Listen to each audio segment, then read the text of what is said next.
Maka dari itu, untuk membuka acara kita pada pagi hari ini, marilah kita bersama mengucapkan basmalah. Bismillahirrahmanirrahim. Acara selanjutnya, marilah kita bersama menyanyikan lagu Indonesia Raya. Hadirin kami mohon untuk berdiri dan berdiri kami berselesai.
Untuk selanjutnya, marilah kita bersama melafalkan Pancasila. Pancasila. Pancasila.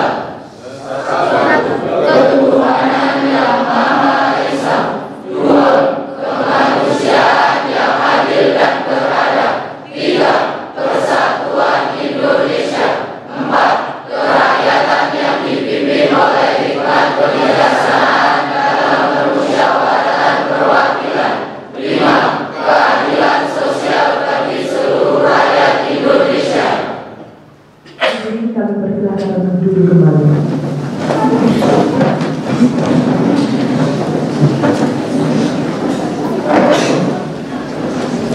Bapak Ibu hadirin yang berbahagia, mari kita beralih ke acara yang ketiga. Mari kita simak bersama laporan penyelenggara yang akan disampaikan oleh Ketua Bhinneka Riset kepada Ibu Diah Ismotowati. Kami persilakan.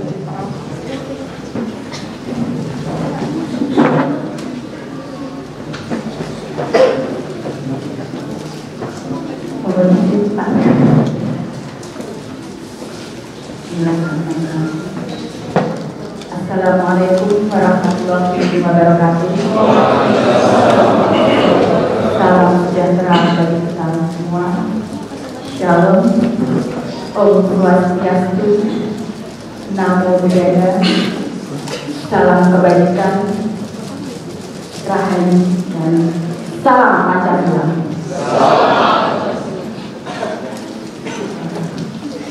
Yang terhormat Bapak Wakil Bupati Wonosobo beserta jajarannya, yang terhormat narasumber utama kita Bapak Dr. Kiai Haji Lukman Hakim Saifuddin, yang terhormat Bapak Ketua FKUD Provinsi Jawa Tengah, Bapak yang terhormat Bapak Haji Haidar, dan narasumber, moderator Kebanggaan Wonosobo. Mohon izin, kami akan sedikit melaporkan dan sekaligus untuk menceritakan mengenai sarasehan kebangsaan yang akan kita selenggarakan pada pagi hari ini. Sarasehan kebangsaan pada pagi ini mengambil tema praktik baik moderasi beragama di arah lokal. Hal ini bertumpu pada praktik yang dilakukan oleh masyarakat di Wonosobo mengenai moderasi beragama itu sangat nyata. Dan itu sangat natural, tidak dibuat-buat, apalagi itu settingan. Jadi hal ini sangat sayang kalau seumpama praktik baik itu tidak diperkenalkan, tidak disebarluaskan. Nah, oleh karena itu, pada kesempatan kali ini kami mengundang Sang Begawan Moderasi Beragama Indonesia untuk memberikan tausiah kebangsaan, untuk memberikan wejangan dalam rangka untuk bagaimana merawat, menjaga keberlangsungan moderasi beragama, kerukunan beragama yang ada di khususnya masyarakat Wonosobo juga Indonesia pada umumnya. Mohon izin kami laporkan juga bahwa para peserta ini sebenarnya juga sudah mewakili, sudah memperlihatkan unsur moderat, karena di sini para pesertanya sangat beragam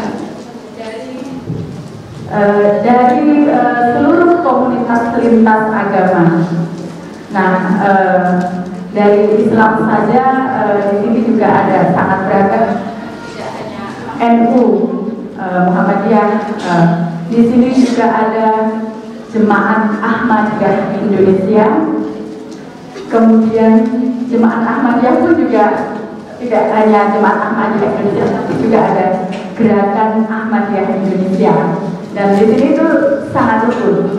Kemudian dari unsur Syiah juga ada, apalagi untuk saudara-saudara lintas iman yang lain itu juga ada, mulai dari Kristen, Katolik, Hindu, Buddha, bahkan penghayat kepercayaan terhadap Tuhan Yang Maha Esa itu juga hadir.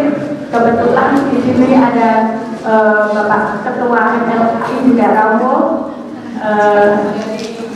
penghayat betul juga Rambo.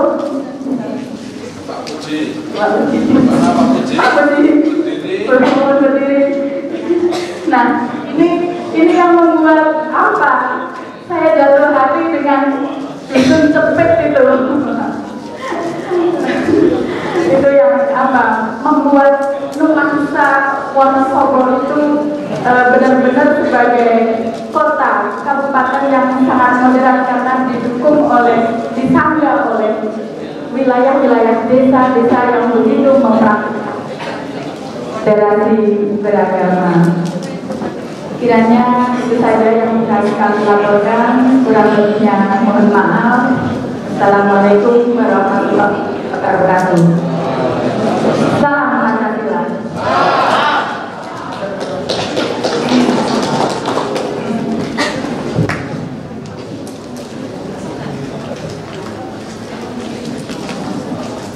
Kepada yang hadirin terima kasih.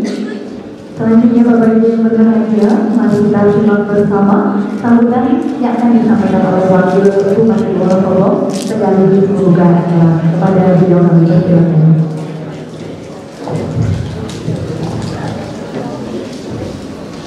Assalamualaikum warahmatullahi wabarakatuh. Selamat pagi, salam sejahtera untuk kita semua. Salam Om Swastiastu, Namo Buddhaya, salam kebajikan, rahayu, salam Pancasila. Yang kita hormati bersama-sama Bapak Kiai Haji Haidar Idris, yang terhormat Bapak Dr. Haji Lukman Saifuddin, tokoh nasional moderasi beragama, Yang saya hormati Pak Kiai Taslim, Ketua RKUD Provinsi Jawa Tengah. Tadi Pak Dia izin, tapi izinnya nggak ke kita, tapi ke beliau. Karena suaminya izinnya nanti. Bapak Ibu, tokoh agama, tokoh lintas agama, kepercayaan, dan organisasi yang ada di Kabupaten Solo, hadirin alhamdulillah wa syukurillah, kesempatan pagi hari ini kita bisa bersama-sama hadir di tempat ini dengan kondisi sehat walafiat tanpa kekurangan apapun.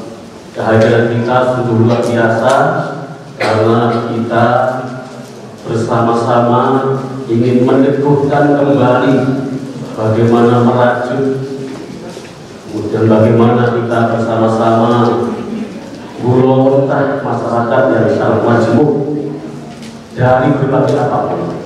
Karena Wonosobo ini sudah terkenal sejak dulu kala sebagai kabupaten yang sudah lama meneguhkan jati dirinya sebagai Wonosobo yang penuh toleransi, penuh kebinekaan, dan juga memberikan ruang yang sesuai-sesuainya bagi praktek-praktek keagamaan di tengah-tengah kita bersama. Kalau kita melihat ada satu desa yang bisa dijadikan contoh bagaimana praktek-praktek kesederhanaan yang ditumbuhkan dari sejak kecil, kemudian sampai dewasa, dan juga meliputi seluruh masyarakat desa tersebut. Ada desa namanya Desa Buku. Ada Pak Kadesnya. Pak Kadesnya? Mana Pak Kades? Pak Kadesnya. Jadi sejak kecil sudah dipupuk rasa persaudaraan, rasa kekeluargaan, rasa toleransi, ditumbuhkan saling menghormati. Kalau pas ada kegiatan keagamaan bagi umat Islam, kemudian ada lomba-lomba yang jadi juara hafal ayat-ayat Al-Quran, ayat pendek, itu tidak hanya menjadi domainnya umat Islam, tetapi yang juara satu justru umat Buddha. Salawat Ibil Qulub. Salawat Ibil Qulub apa lagi? Kemudian kalau pas Ramadan, masjidnya kan di jalan raya gitu.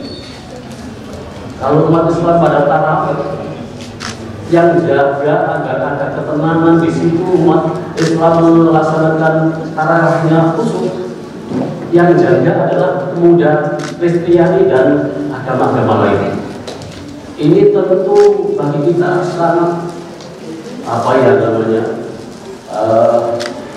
memberikan dorongan kekuatan yang luar biasa.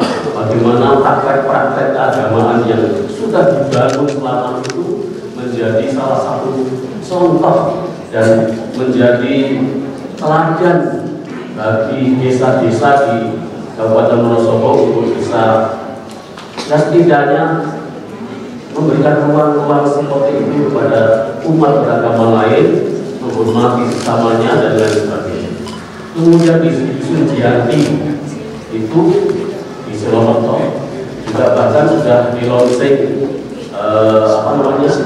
rumah moderasi beragama yang tentu saja di sana sudah tumbuh budaya yang luar biasa, bagaimana saling menghormati, saling menghargai sudah betul-betul dipraktekkan dengan tanpa ada syarat apapun, sehingga mereka bergaul bersama, memberikan saling support dan lain sebagainya dalam rangka bagaimana dusun Jianti itu bisa menjadi salah satu desa Pancasila, desa kebinekaan yang sekarang ini sudah semakin tumbuh kembali dengan sangat baik. Dari itu semua maka kita perlu terus merajut, memupuk semua ini, dan alhamdulillah telah hadir di antara kita tokoh beragama Bapak Dr. Kiai Haji Lukman Hakim Saifuddin dan juga Pak Kiai Taslim, Ketua MUI Provinsi Jawa Tengah, yang akan mencerahkan kepada kita sekalian untuk terus melanjutkan, untuk terus membersamai Wonosobo dengan lingkup keberagaman yang luar biasa, dan saya yakin akan bisa meneruskan dan melanjutkan apa yang sudah ditorehkan oleh para orang tua kita, sesepuh kita yang lupa memberikan teladan-teladan yang luar biasa, sehingga praktek-praktek keagamaan bisa dilakukan dengan enak, dengan enjoy, tanpa ada rasa takut, rasa was-was dan lain sebagainya, dan kita bersama-sama mensupport, mendukung penuh praktek-praktek keagamaan yang dilakukan oleh kita. Saya kira itu, dan mari kita dengarkan bersama-sama, kita cermati bersama-sama sebagai modal kita untuk melanjutkan Wonosobo yang lebih baik, Wonosobo yang lebih damai, Wonosobo yang lebih memberikan dampak positif bagi perkembangan Kabupaten Wonosobo. Dengan mengucap Bismillahirrahmanirrahim, Rasean yang bertema praktek baik kurasi beragama di area lokal, kita buka dengan membaca basmalah. Demikian yang bisa saya sampaikan.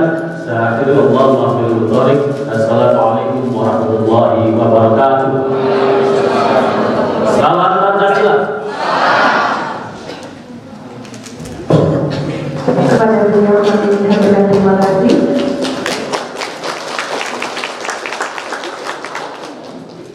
Acara selanjutnya Bapak Ibu,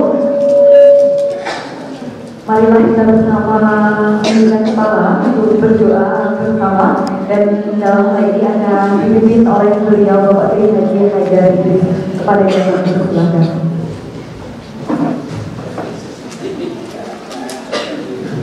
Assalamualaikum warahmatullahi wabarakatuh.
Alhamdulillah, semoga dengan doa ini bisa memberikan keberkahan untuk acara kita pada pagi menjelang siang ini.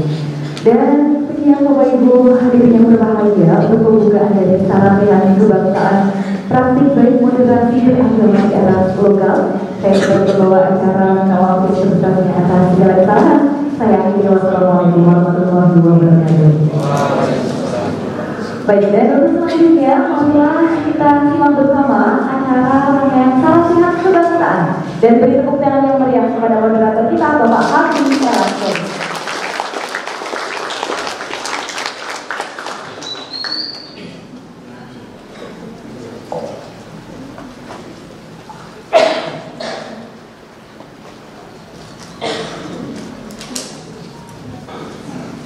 Assalamualaikum warahmatullahi wabarakatuh. Alhamdulillah. Terima kasih waktunya, khususnya ke Pak Wagub, Pak Haidar, ya Pak Kaji Taslim dan Mas Arnolis Al Mukarram, kalau saya di Kustur ya kalau mana yang saya ikutin yang kita biasa balas-balasan di Instagram, Twitter dan di WA. Terima kasih semuanya sudah rawuh, tak absen secara cepat saja teman-teman Fatayat mana, rombongan ini udah besok. Kemudian teman-teman Garda Fatayat yang kemarin baru saja, apa istilahnya, pelantikan ya. Terima kasih. Di Fatser saya belum sempat saya hadirkan ini istilahnya ada foto nih. Terima kasih untuk muslimat, ya terima kasih juga. Kemudian untuk IPPNU mana? Wih ya, terima kasih. Kemudian dari SMKG Nusantara mana ini tuan rumah ini? Ya sudah kita kerahkan ini karena bersebelahan begitu. Terima kasih.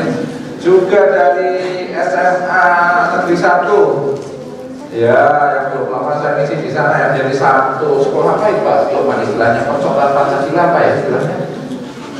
Yang guru-guru pendidikan apa namanya? Sekolah Pancasila begitu. Apa P5? Ya, nah, gitu. Terima kasih. Kemudian SMA N2. Ya, kemudian SMA 1 Monteng. Nah, SMA 1 Jawa Tengah. Jadi teman-teman ini adalah alumni kemarin sempat ikut program moderasi beragama untuk siswa di Arsuda yang ada di MUI. Nah, jadi mereka saya telepon kepala Arsuda Mustafa ini biar semakin mantap ini langsung sama pencetusnya. Akhirnya alumninya pada sini. Terima kasih. Kemudian terima kasih dari teman-teman PCNU Pak Zainal. Ya, Pak Zainal terima kasih juga Pak dari PD Muhammadiyah.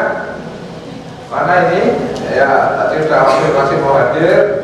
Kemudian Pak Pendeta Setiaji mana? Wah, itu Pak Pendeta juga sekaligus ketua forum pendeta Kristen. Beliau di GKJ Gereja Kristen Jawa. Dari Katolik mana? Wah, ya. Pak Haji ini Katolik merangkap ngurus FKUB Wonosobo. Kemudian Mas Dobi itu Katolik NU lah, ya namanya Katolik Indonesian Dobi. Terima kasih.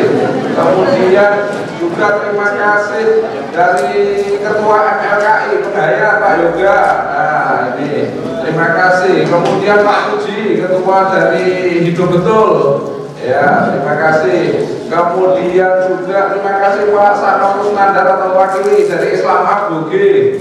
Ya, karena ada Islam ABG juga yang wakil. Terima kasih. Kemudian dari teman-teman Gerakan Ahmadiyah Indonesia mana Pak Danu, Pak Basir, ini ada 5.000 di sana di Laman Babatan. Terima kasih juga. Kemudian dari Jemaat Ahmadiyah Indonesia, Ahmadiyah Qadiyah ini pesannya Pak Basuki Rahmat. Dan bolo-bolonya Pak juga mana lagi ya itu ya Pak Ahmad Fuadi terima kasih juga terima kasih Pak Heri dan sebagainya. Intinya sama teman saudara mungkin langsung saja teman-teman GMNI mana nanti datang ya kursi kita ada GMNI-nya. Terima kasih semakin semangat-semangatnya pokoknya himbung ya suka tulis ya para ya PM 11 mana PMI? Ukraina biasanya PMI. Oh lagu itu ya ada. Kemudian MKSP ya musik ya terima kasih. Kemudian AMI mungkin ada juga terima kasih. Pokoknya semuanya. Kita mungkin langsung saja dari moderasi beragama hari ini digaungkan secara penuh lah istilahnya begitu. Bagaimana kemudian konsep atau gagasan soal moderasi beragama yang sejatinya memang sudah tumbuh dan menyatu dengan masyarakat Indonesia itu perlu kemudian digaris bawahi, perlu kemudian ditegaskan kembali karena kita tahu hari-hari ini sedang marak apa yang kemudian sering dianggap sebagai ya Islam yang kekanan-kananan ya fenomena jadi juga fenomena yang lagi senangnya menemukan kebenaran dan sebagainya itu nggak masalah kalau selalu sebenarnya soal hal pribadi masalahnya kemudian seringkali ya sedang euforia itu kemudian menganggap lihat atau yang lain itu yang tidak sama dengan dirinya sebagai yang menyimpang, sebagai yang layak dilabeli sesat dan sebagainya. Sebaliknya ada yang kemudian kebablasan ke kiri-kirian, pokoknya kemudian semuanya kalau nggak masuk di tidak make sense, istilahnya masuk akal tidak rasional itu ya nggak bisa diterima gitu kan. Problem atau dialektika dari Islam kanan atau ke kanan-kanan dan ke kiri-kirian ini yang seringkali menimbulkan beberapa persoalan. Nah, ikhtiar Federasi Beragama saya pikir adalah salah satu upaya menemukan jalan keluar, memecah kebentuan. Ada bagaimana sih sebenarnya konsep beragama yang asik, yang sangat Indonesia banget, yang sangat kita banget itu bisa kemudian diformulasikan. Nah, beliau ini adalah pencetusnya. Sebelum ke Pak Lukman, monggo waktu untuk Pak Taslim, ya Pak Taslim dulu untuk mengantar. Beliau ini Ketua FKUB Jawa Tengah. Monggo Pak.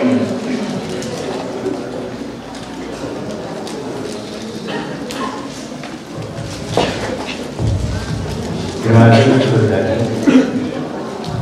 Al-Mukarram Pramoyi Haidari, Al-Mukarram Pramoyi Haji Kabupaten Ahmad Akbar MM, Wakil Muhammad Akbar MM, Wakil Bupati Wonosobo. Biasanya kami menginap di dalam beliau sehingga bisa santai. Kalau Pak Menteri Agama Republik Indonesia periode 2014-2019, saya hanya mengantar saja ya, nanti materinya dari beliau. Saya mengantar secara fisik beliau ini mulai dari kemarin 10 hari di London, kemudian balik ke Indonesia, dan ketika kami kemarin saya ajak beliau ke Semarang untuk memberikan pencerahan kepada tokoh-tokoh agama di Semarang, Jawa Tengah, Pak Udi seluruh Jawa Tengah. Kemudian hari ini kami antar beliau ke Wonosobo untuk juga mendiskriminasikan konsep besar moderasi beragama yang alhamdulillah hari ini sudah ditekan perpresnya. Beliau gagas ketika masih aktif sebagai menteri, lalu hari ini oleh Presiden sudah ditekan perpresnya. Perpres peningkatan penguatan FKUB belum, tapi penguatan moderasi beragama sudah. Nah, kalau FKUB itu posisinya hanya agen, reseller, pulaannya pada beliau. Saya jual ke Ahmadiyah, saya jual ke NU, saya jual ke Muhammadiyah, kami jual ke teman-teman penghayat. Terima kasih. Alhamdulillah di Jawa Tengah ini menjadi pilot project dari kawan-kawan seluruh Indonesia, karena FKUB selalu melibatkan kawan-kawan penghayat. Ada hidup betul, saya juga senang itu, nanti saya mau belajar hidup saya soal betul. Saya sudah dengar ceritanya. Lalu kami terus ikut mengkampanyekan 4 indikator moderasi beragama itu, yang nanti beliau yang mengurai. Tapi prakteknya kami terus menggerakkan. Maka setelahnya kami Forum Gabungan Umat Beragama itu menggerakkan indikator moderasi beragama. Kami terus bergerak bersama-sama untuk menguatkan komitmen berbangsa.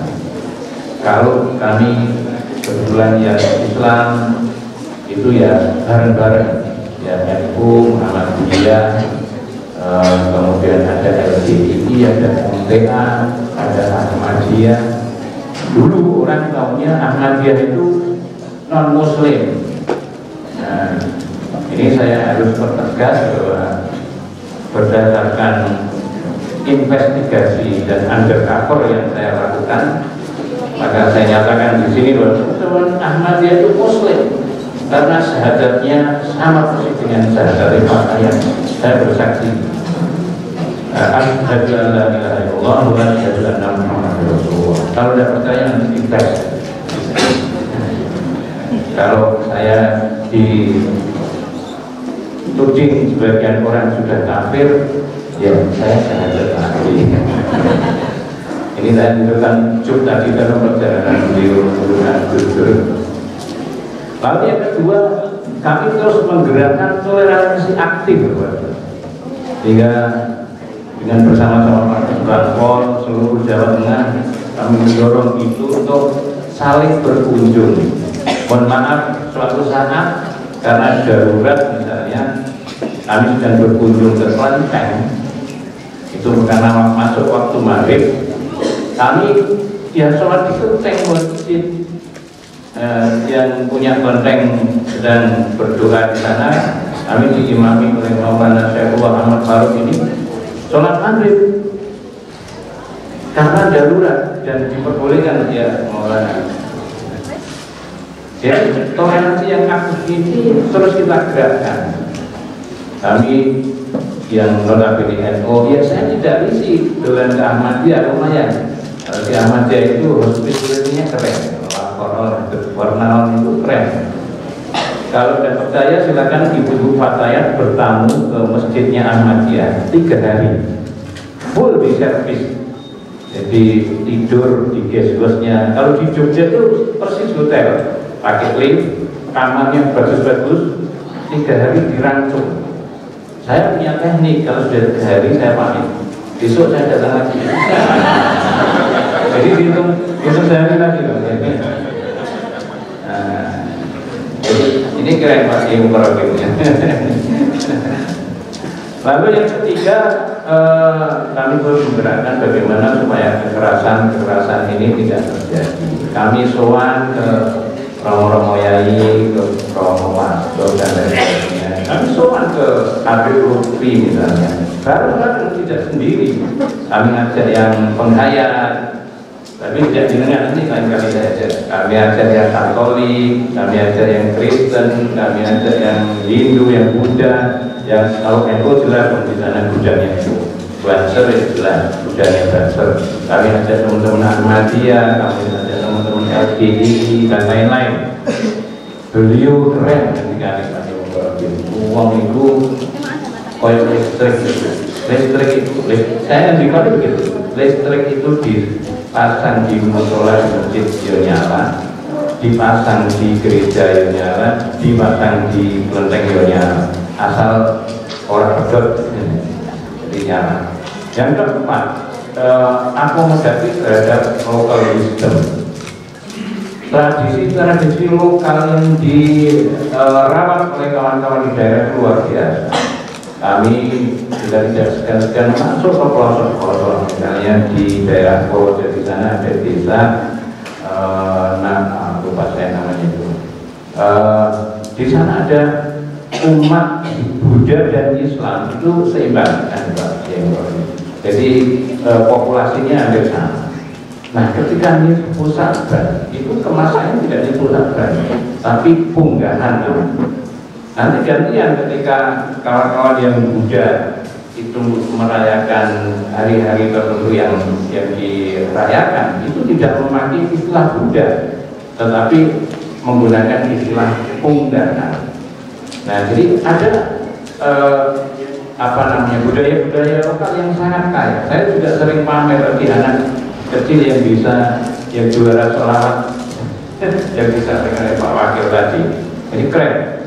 Nah, Bapak Ibu, ini yang terus kami gerakkan untuk menggerakkan moderasi beragama di Jawa Tengah ini, dan alhamdulillah berkat pulaan dari beliau dan kita gerakkan Pak Menteri, jadi kami hanya pulaan dari pendidikan dan kami jual pulang digerakkan. Alhamdulillah Forum Kerukunan Umat Beragama Jawa Tengah satu-satunya FKUB yang mendapatkan penghargaan dari Menteri Agama yang sekarang penggantinya beliau ini. Kalau beliau kan Menteri Agama yang lalu, sekarang penggantinya. Kami mendapatkan yang namanya Harmoni Award Maulana Basuki. Satu-satunya provinsi di seluruh Indonesia. Maka beliau nanti sebagai tanda syukur, kami juga ajak beliau Pak Wakil, kalau Pak Wakil ya monggo. Saya coba ya Lukman ini ke Papua.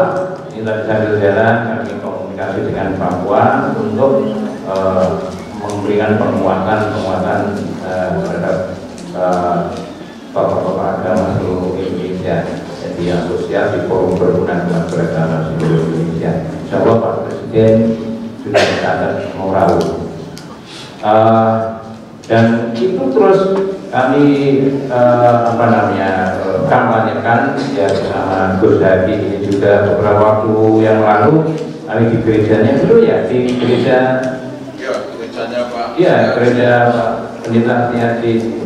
Kemudian hari ini kita di pondok pesantrennya beliau. Ini saja sebagai pengantar, namanya pengantar tidak boleh panjang-panjang.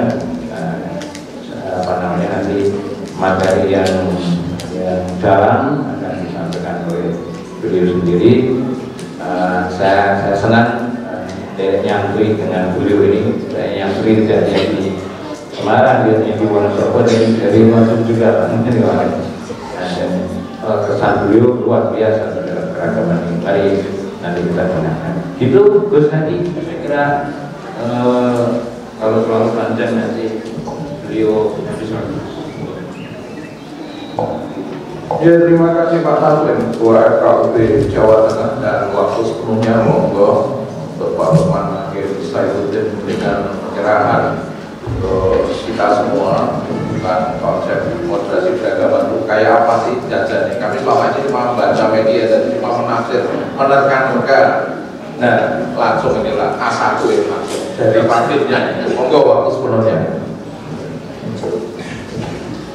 Assalamualaikum warahmatullahi wabarakatuh.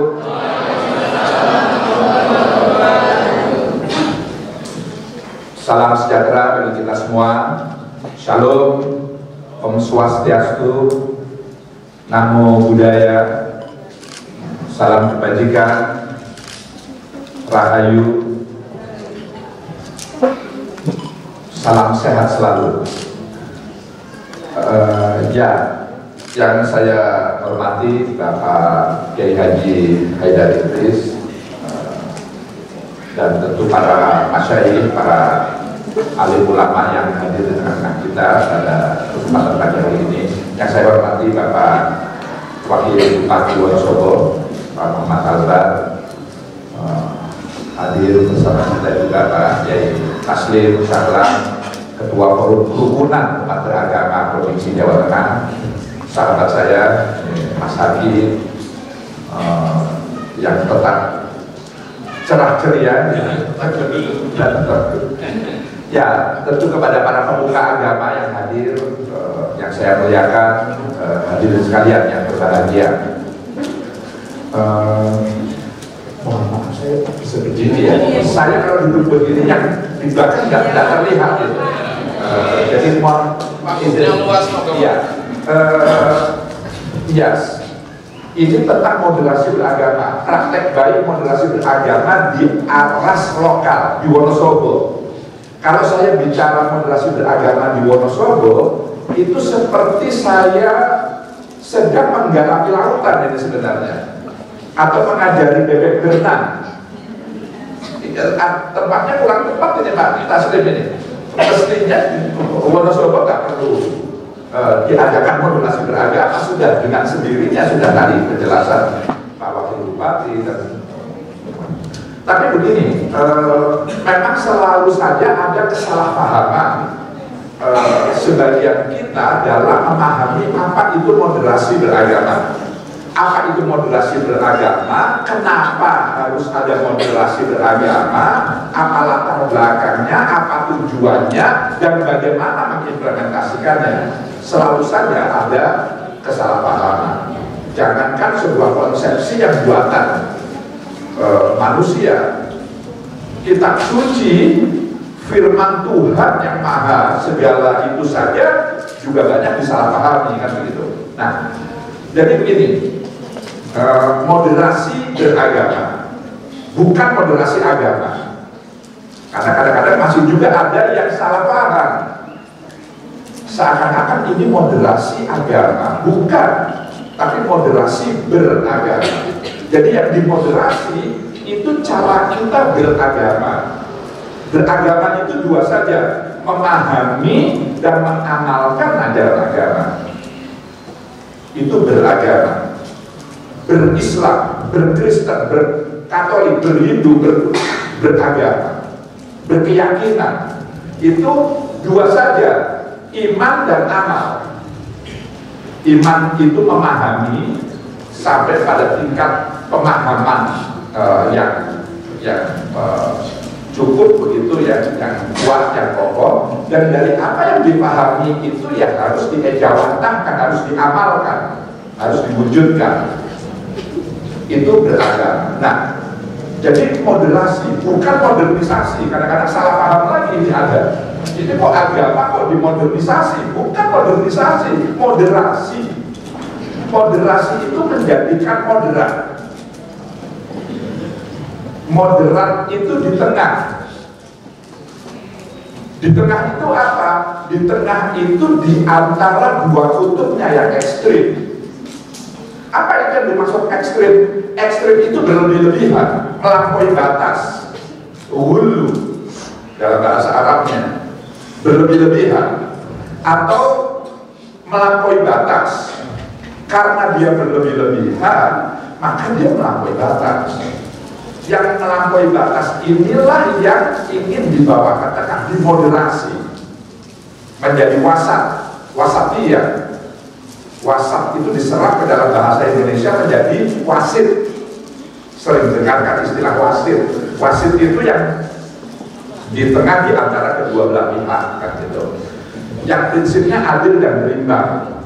Nah, mengapa cara kita memahami dan mengamalkan ajaran agama itu perlu dibawa ke tengah? Karena ada yang berlebih-lebihan, karena ada yang melampaui batas, karena ada yang ekstrim. Jadi kalau tidak ada yang ekstrim dalam memahami dan mengamalkan ajaran agama, tidak perlu ada moderasi beragama.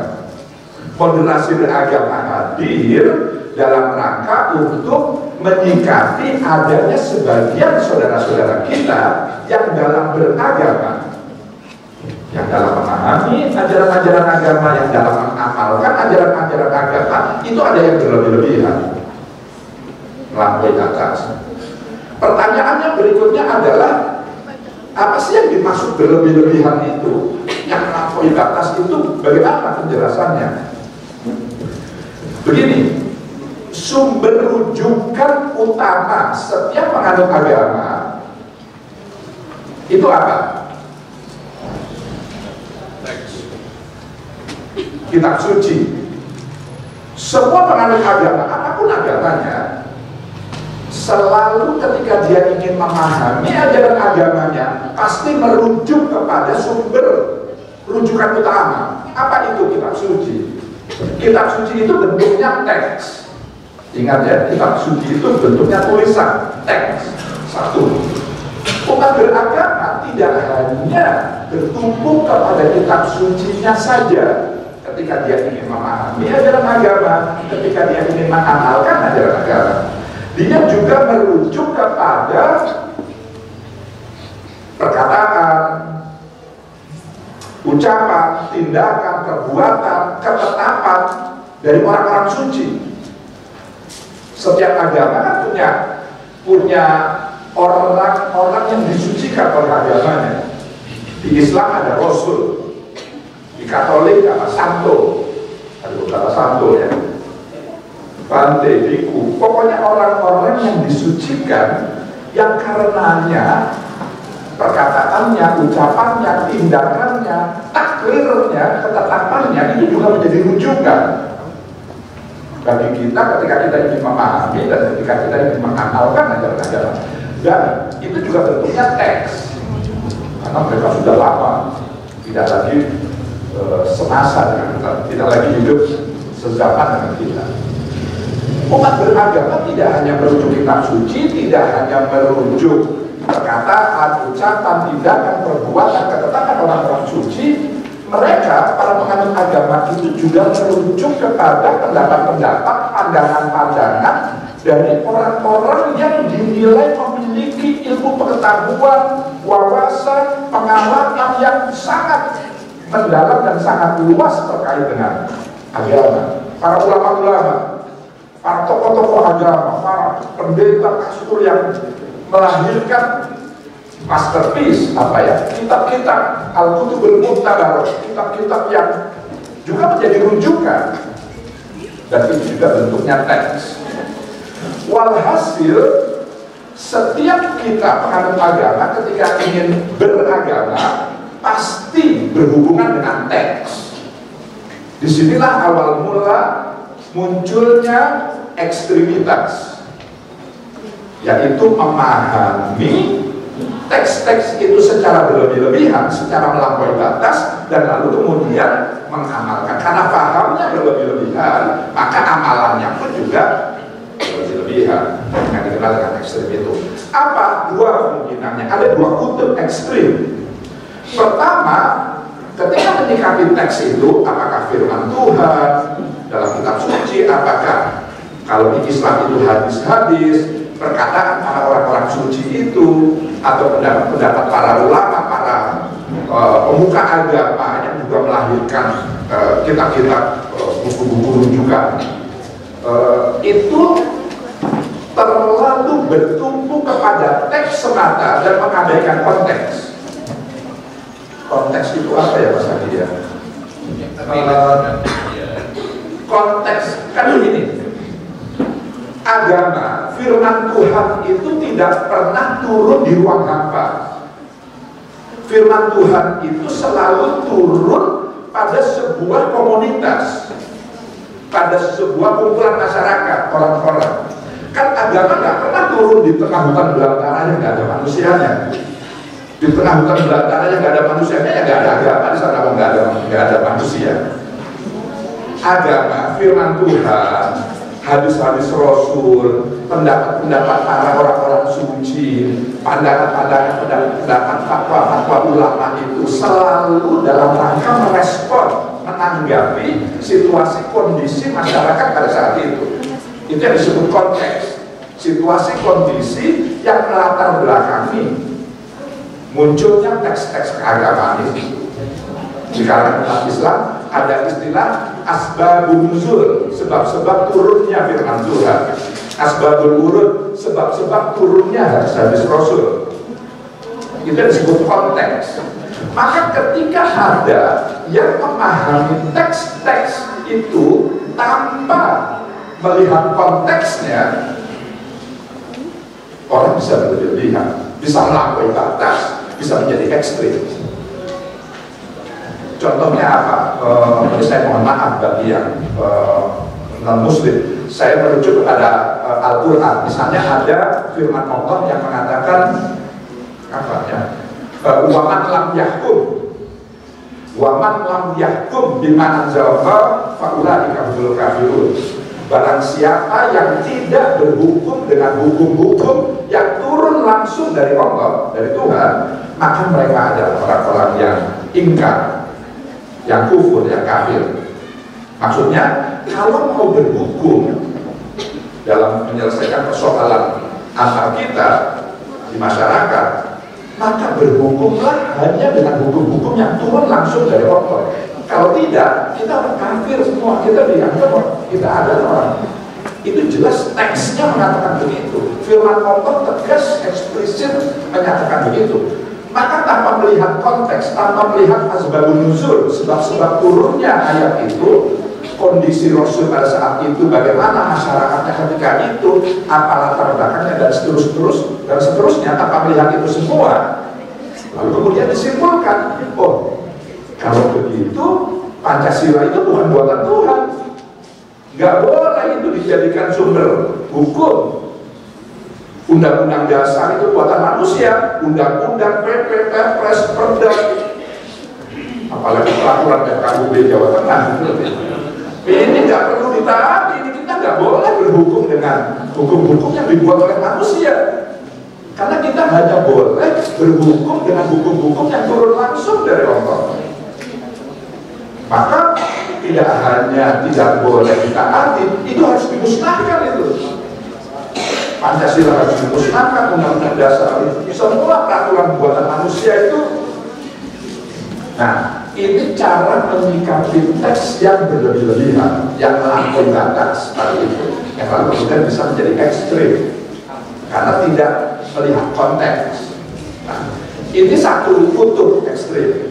Kutub lainnya adalah yang terlalu, tadi Mas Hakim mengatakan, yang terlalu bebas tanpa batas.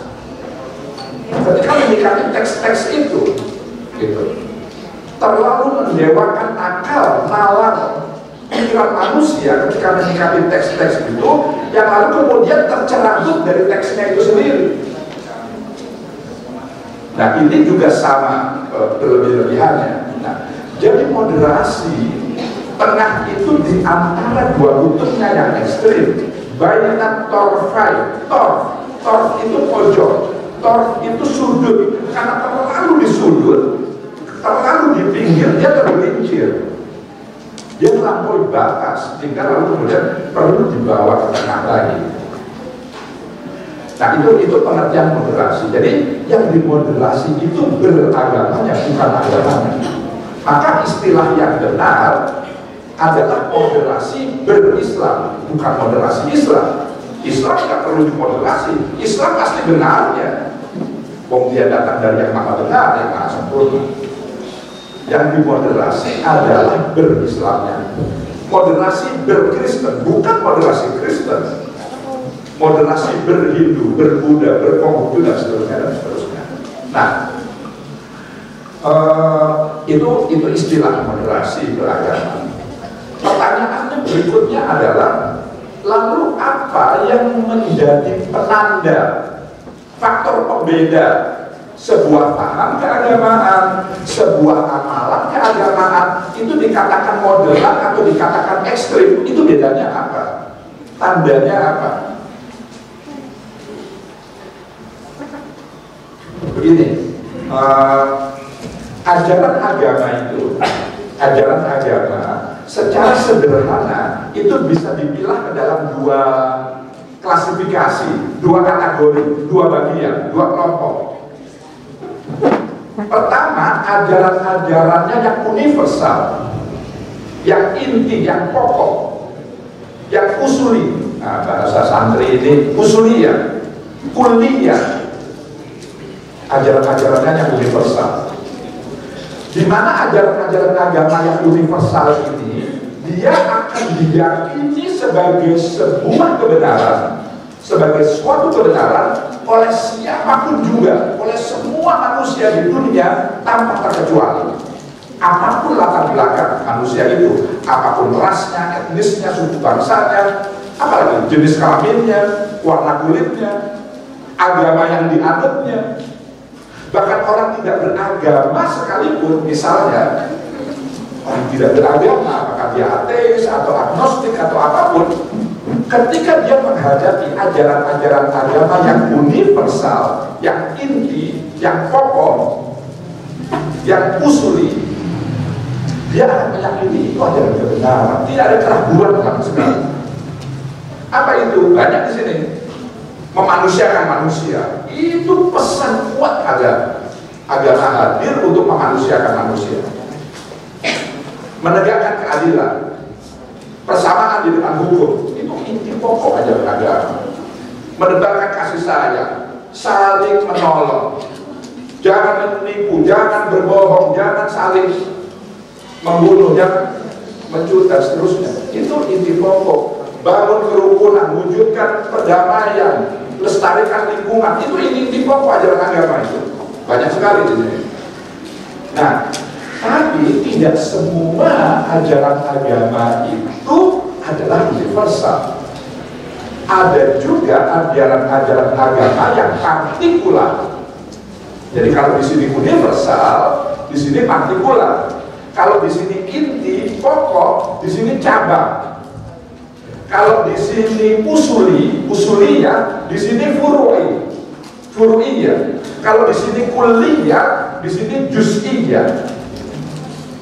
Ajaran-ajaran agama yang masuk wilayah cabang ini, jangankan kok diyakini kebenarannya oleh semua manusia di dunia, bahkan oleh sesama penganut satu agama yang sama, sama-sama agamanya sama.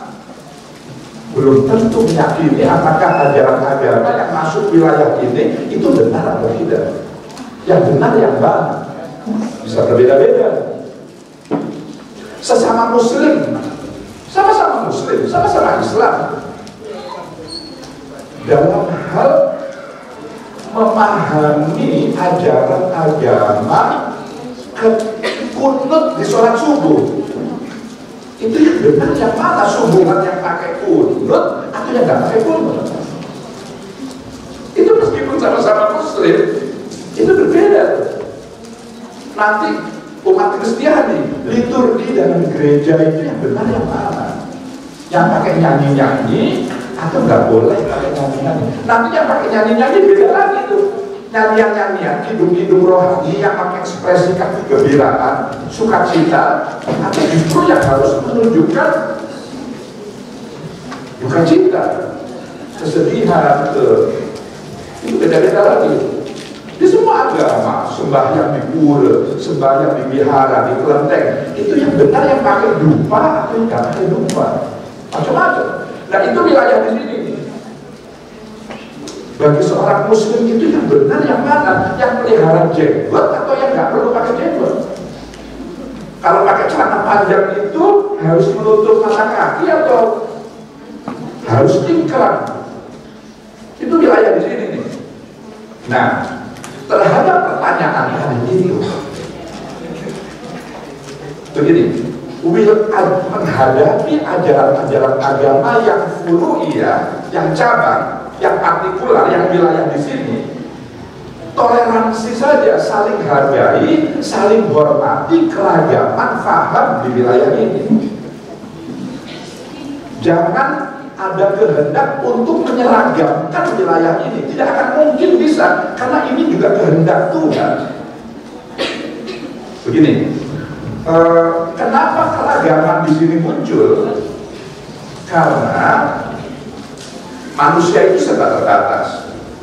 Ketika kita menghadapi teks-teks keagamaan, apakah itu firman Tuhan, apakah itu pandangan pendapat orang-orang suci atau ulama-ulama, cara pandang, sudut pandang, perspektif para penafsir agama, manusia-manusia itu memiliki cara pandangnya yang berbeda-beda, sudut pandangnya berbeda, perspektifnya berbeda. Itu lalu kemudian melahirkan terjemahan atau tafsir keagamaan yang juga berbeda-beda. Tidak ada terjemahan atau tafsir kitab suci yang seragam, itu tidak ada.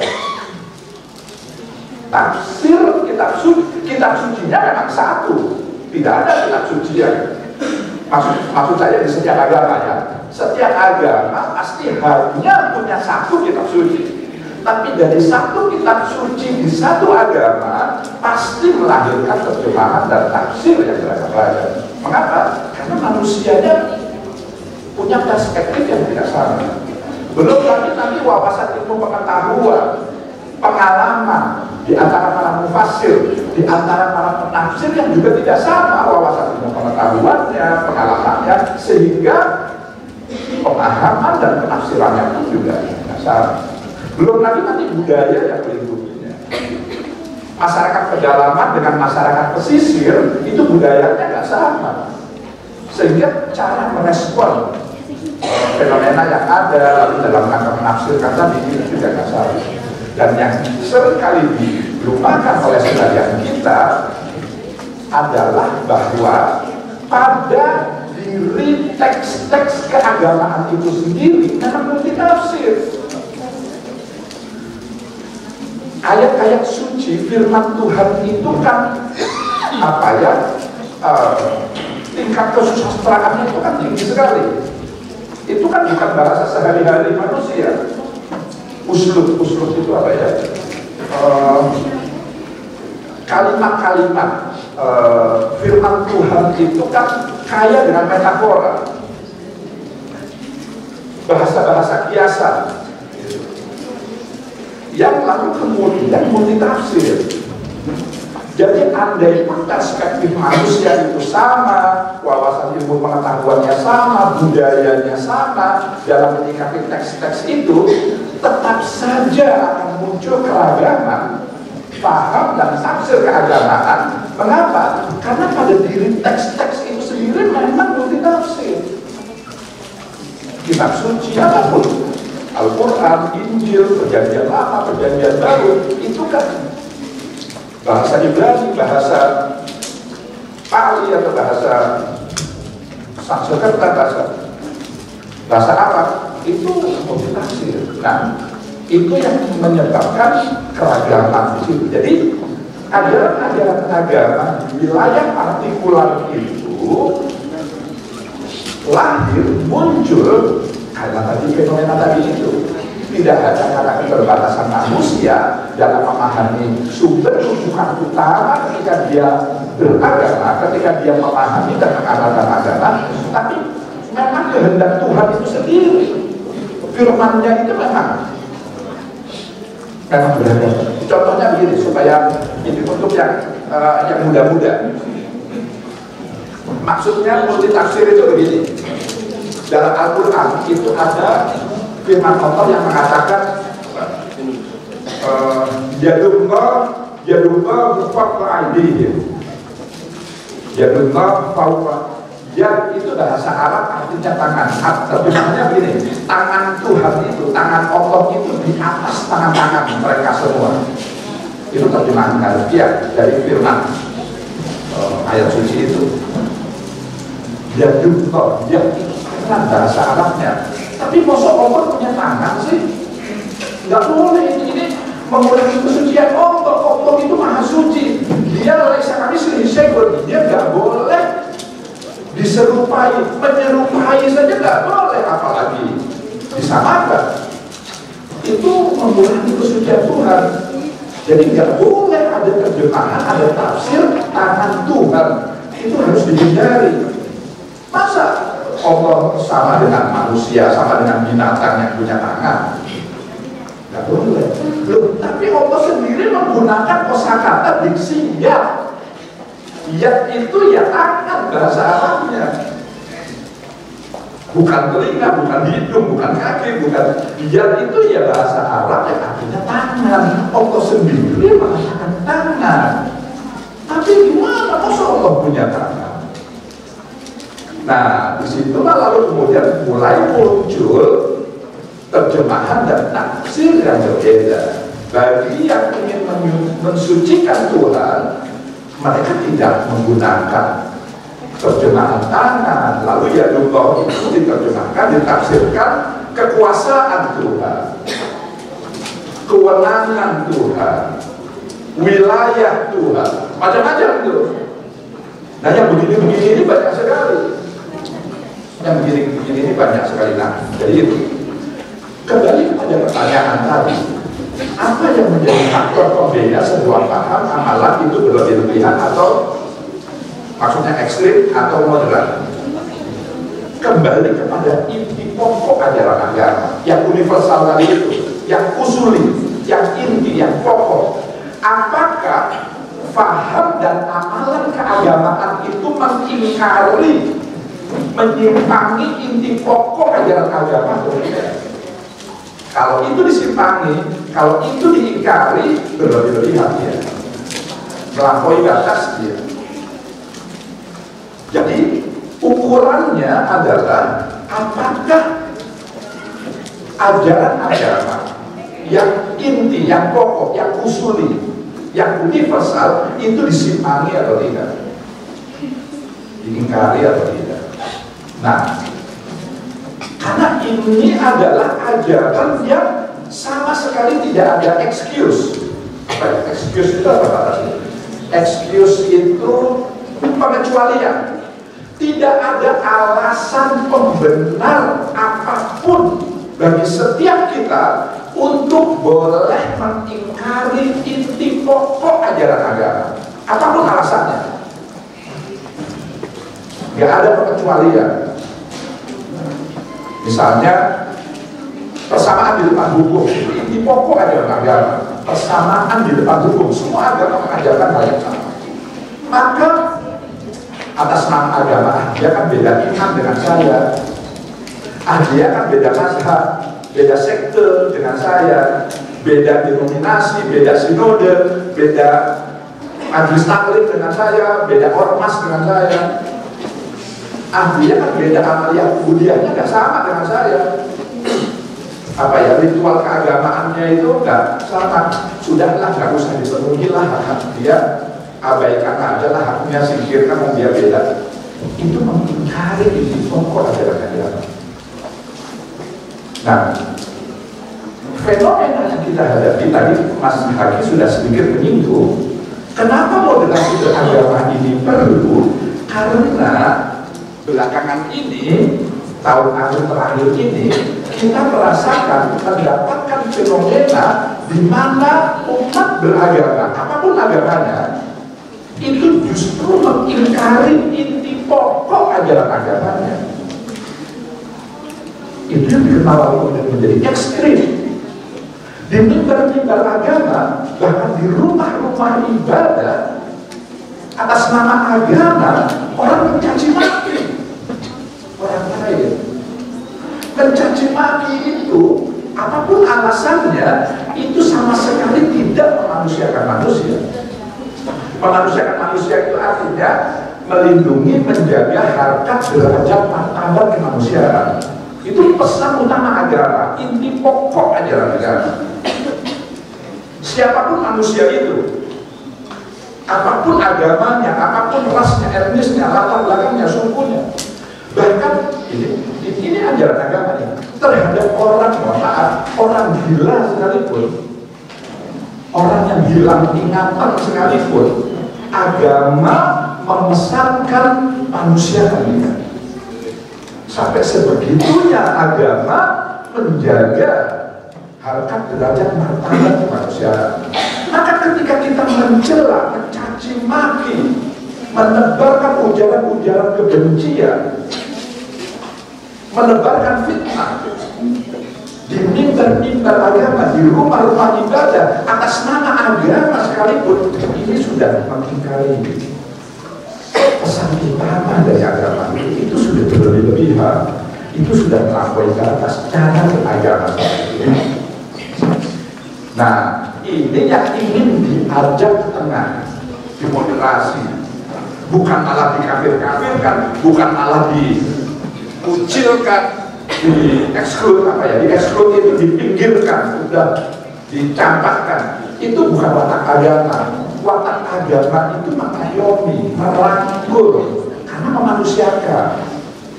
Jadi terhadap, katakanlah, terhadap yang menyimpang, yang berlebih-lebihan, bahasanya bisa macam-macam nih, bisa menyimpang, bisa sesat, bisa apa lagi? Justru kita harus mengulurkan tangan kepada mereka itu untuk kita ajak ke tengah, karena dia sudah terlalu di pojok, dia sudah berlebih-lebihan, dia sudah melampaui batas. Terhadap yang melampaui batas, kan tidak justru malah kita jauhkan, justru malah harus kita ajak ke tengah. Itu maksudnya moderasi beragama itu. Nah, itu fenomenanya. Fenomena lain apa? Berlebih-lebihannya lah. Misalnya, paham-paham bahkan amalan-amalan yang 10-20 tahun yang lalu itu nggak pernah kita terima, nggak pernah kita dengar dari guru-guru kita, dari orang-orang tua kita. Paham-paham keagamaan, bahkan amalan-amalan keagamaan yang justru secara langsung mengoyak, merusak ikatan-ikatan kebangsaan kita, merongrong sendi-sendi kehidupan kita berbangsa dan bernegara. Kita dulu nggak pernah dengar, nggak pernah diajari kalau menyanyikan lagu Indonesia Raya seperti tadi itu haram loh. Menghormati bendera, hormat kepada bendera, itu syirik itu.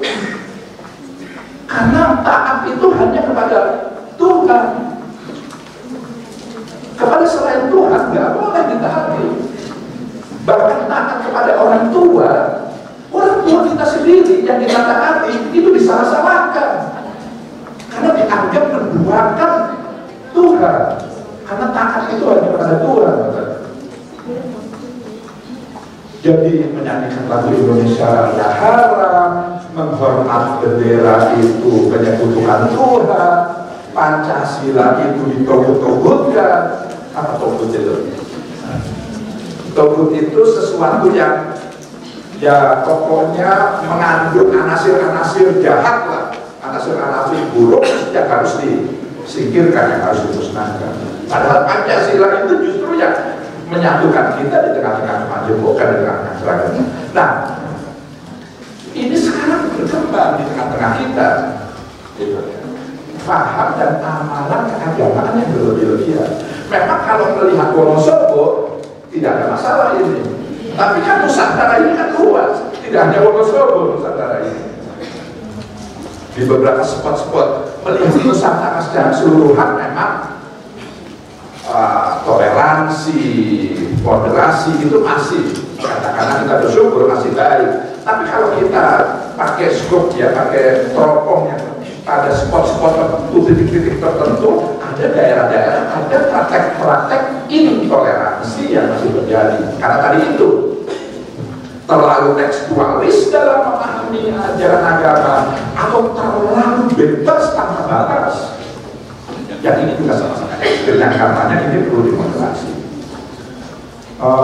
Ya, saya harus berhenti sampai di sini. Terlalu banyak saya bicara, mohon maaf. Mungkin dengan Mas Hadi bisa ada dialog kalau ada waktunya, tentu dengan senang hati. Tapi saya harus membatasi diri supaya tidak terlalu memonopoli forum yang terbatas ini. Demikian sementara saya akhiri dan saya kembalikan ke Mas Hadi. Ya, terima kasih.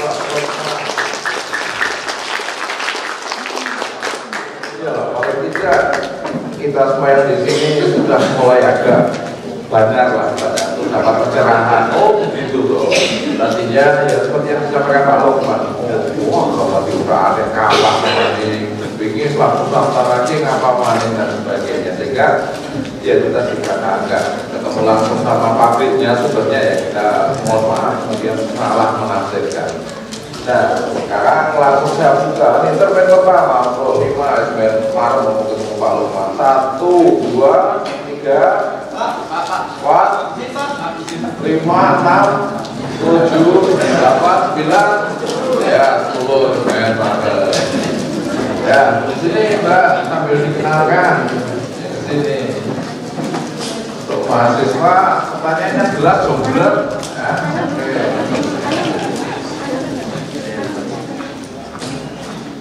Ya, ya, kita masih punya banyak waktu sampai pukul 12 ya, karena nanti jam 1 Pak Lukman sudah harus ke bandara. Monggo.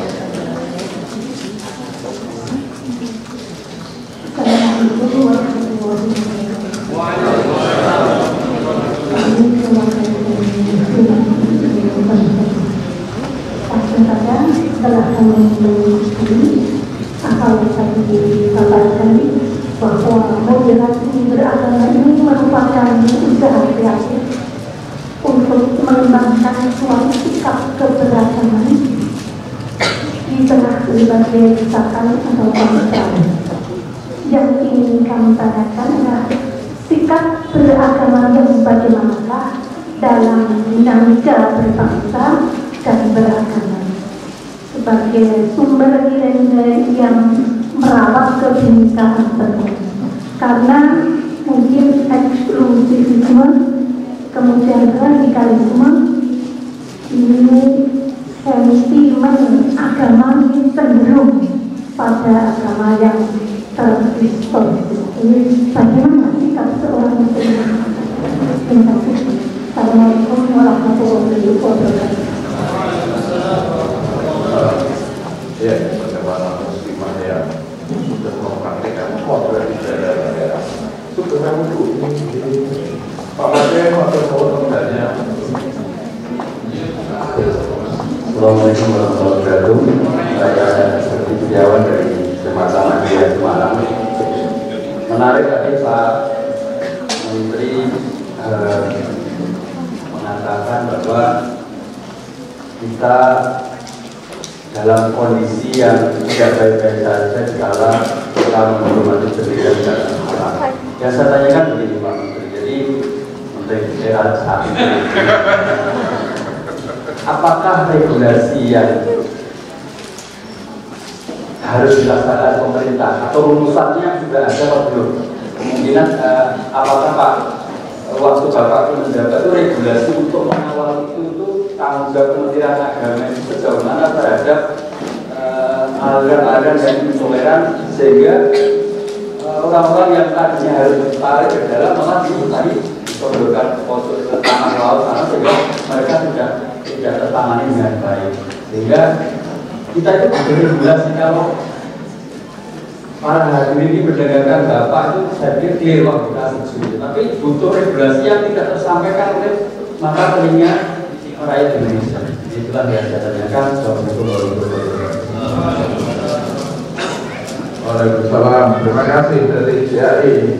Ini Fairuz ngomong mana?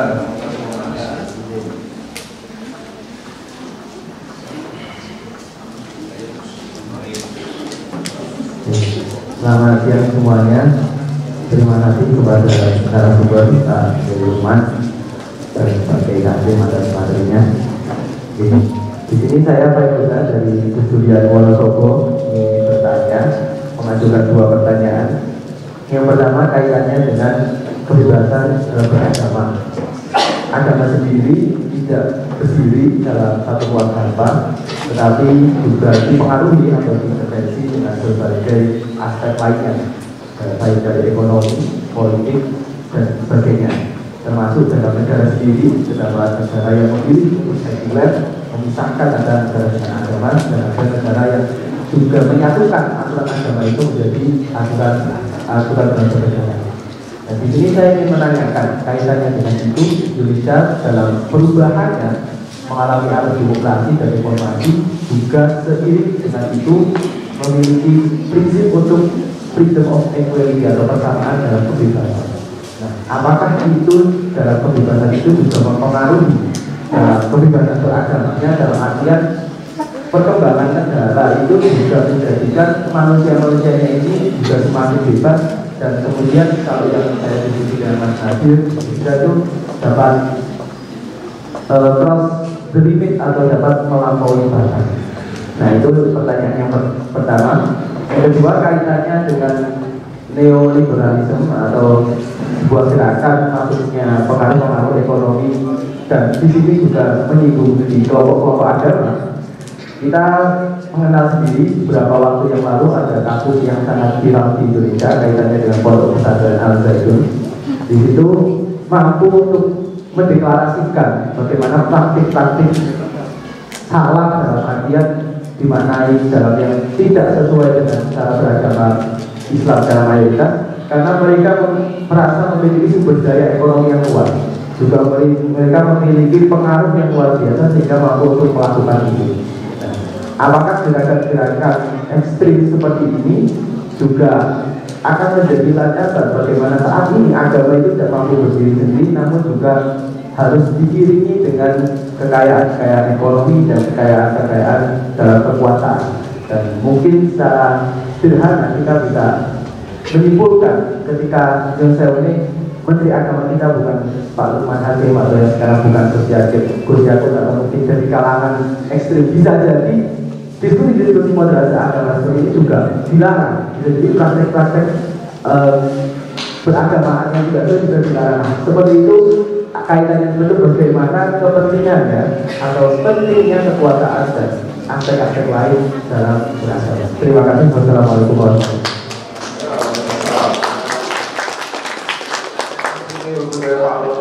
wabarakatuh. Kayak apa terjadi mulai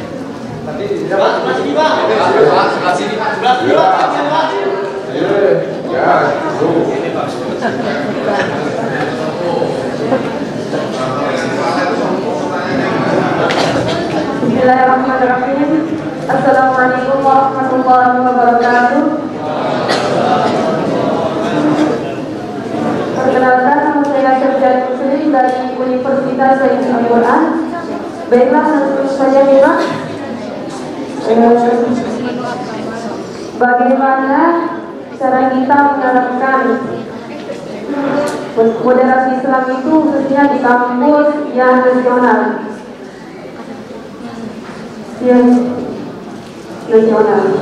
Ya, wassalamualaikum warahmatullahi wabarakatuh.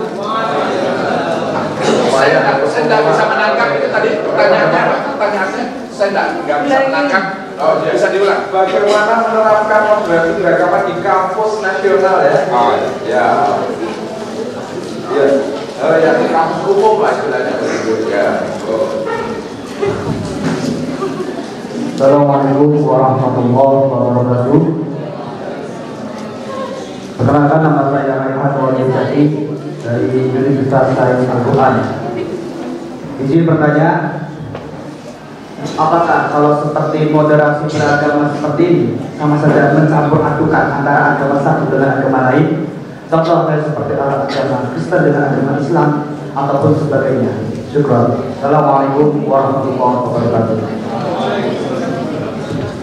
Ya, terima kasih. Info mix gitu agamanya wajib dikritik nanti nanti siapa ya? Ya, juga ini satu ya.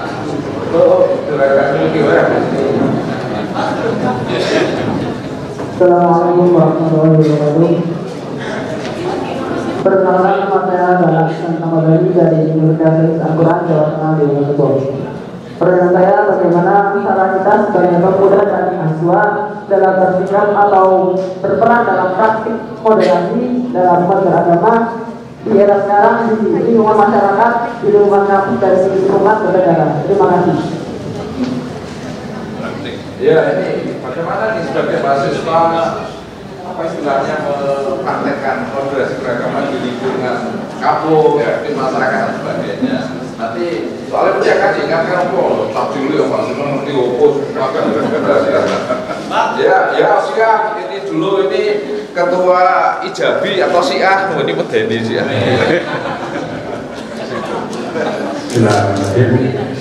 Assalamualaikum warahmatullahi wabarakatuh. Sekarang saya di Bogor, kebetulan sebagai ketua pengurus daerah Ikatan Jamaah Jadi Indonesia di Wonosobo ya. Ya tadi kayaknya Pak sudah mau medeni gitu Pak, wah itu Kroasia gitu ya. Tapi terlepas dari itu, saya punya segi pandangan bahwa praktek moderasi beragama yang saya pahami dan berkaca internasional maksudnya itu adalah bagaimana orang memahami konteks-konteks keberagaman itu sendiri. Yang kedua, pertanyaan saya, bagaimana sejauh ini Bapak Menteri dalam mengkampanyekan praktek baik moderasi beragama itu sudah seberapa berhasilkah selama ini, selama menjabat begitu ya. Itu kemudian kalau di Wonosobo insya sih agak lumayan bagus ya gitu. Tapi mungkin kalau di daerah-daerah lain, saya mencoba untuk sedikit menjadi gambaran itu bahwa suatu saat itu pernah di Taliban itu Pak, ada orang-orang yang kalau tidak berjenggot itu masuk penjara gitu ya. Jadi dia keluarnya itu udah berjenggot itu. Artinya itu adalah pemahaman fikih gitu. Karena kalau kemudian pemahaman fikih itu kita kedepankan, maka akan terjadi praktek-praktek tidak baik seperti tadi disebutkan bahwa pendapat satu kunut dan tidak kunut itu pasti akan terjadi. Nah, kembali ke pertanyaan tadi itu, sejauh mana Pak Menteri sudah mengkampanyekan itu dan bentuknya sudah apa? Terima kasih. Assalamualaikum warahmatullahi wabarakatuh.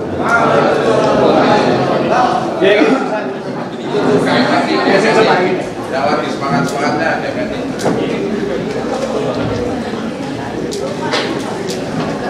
Sebelumnya terima kasih atas kesempatannya. Assalamualaikum warahmatullahi wabarakatuh. Salam Om Swastiastu, Namo Buddhaya, salam kebajikan. Perkenalkan, nama saya Husin Alam dari Prodi Ilmu Politik Musik dan dari Instansi Gerakan Mahasiswa Nasional Indonesia Wonosobo. Mohon izin bertanya Bapak, bagaimana cara kita mensosialisasikan dan membangun moderasi beragama dan setujukah Bapak bahwa moderasi beragama dapat menangkal intoleransi beragama? Berikan alasannya. Terima kasih. Wassalamualaikum warahmatullahi wabarakatuh.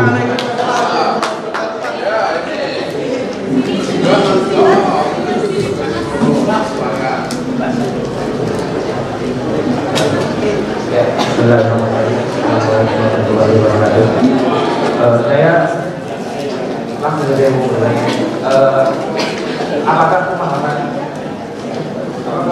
moderasi beragama yang digerakkan yang dikerjakan oleh aliansi tokoh nasional ini sebenarnya sudah tepat atau belum? Karena kan ternyata yang kan definisi dari moderat itu kan katanya tengah-tengah. Kemudian kalau percayaan itu ternyata moderat itu pilihan kita berpancasila. Jadi kan berbeda lagi. Di hari tengah tapi berpancasila. Nah, hal seperti ini kan nanti menjadi problem baru, yakni munculnya politik identitas. Nah, ini nanti kan dimonopoli oleh elit politik, sehingga apakah sudah benar-benar tepat pemahaman kita soal moderasi beragama? Karena ternyata muncullah problem baru. Terima kasih. Ya, intinya moderasi beragama satu konsep yang sejauh ini masih elitis dan kemudian hanya dimaknai dalam pengertian elit yang notabene kemudian kita juga dari sisi kehilangan suri teladan dari elit-elit kita dan sebagainya, dan itu juga mengarah ke apa yang disebut politik demokrasi. Mana tadi? Oh ya, apa yang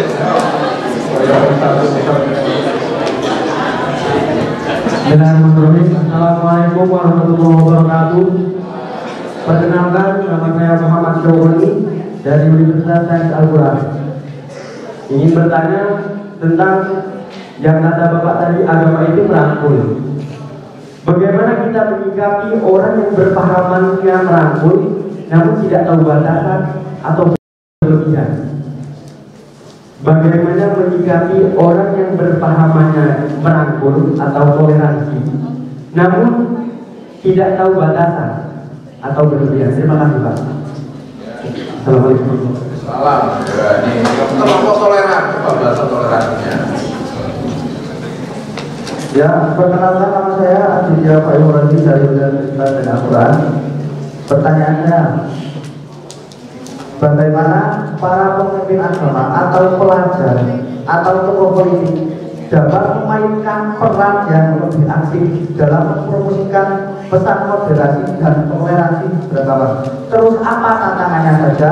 Nah, terus bagaimana masyarakat dapat mendukung dan memfasilitasi praktek moderasi beragama di tengah kompleksitas beragama, ya, di tengah lingkungan tersebut? Ya, dan saya sekian, terima kasih. Ya, oh ya. Ya, ini bagaimana mahasiswa itu juga membantu Pak Lukman biar tidak cuma Pak Lukman dan yang tekan Papua, tekan Diri, mempromosikan moderasi beragama. Itu, monggo ini yang SMA. Terima kasih atas kesempatannya. Assalamualaikum warahmatullahi wabarakatuh. Salam, Om Swastiastu, Namo Buddhaya, Salam Kebajikan. Perkenalkan, nama saya Marita Iswara Dias dari SMA Negeri 1 Wonosobo.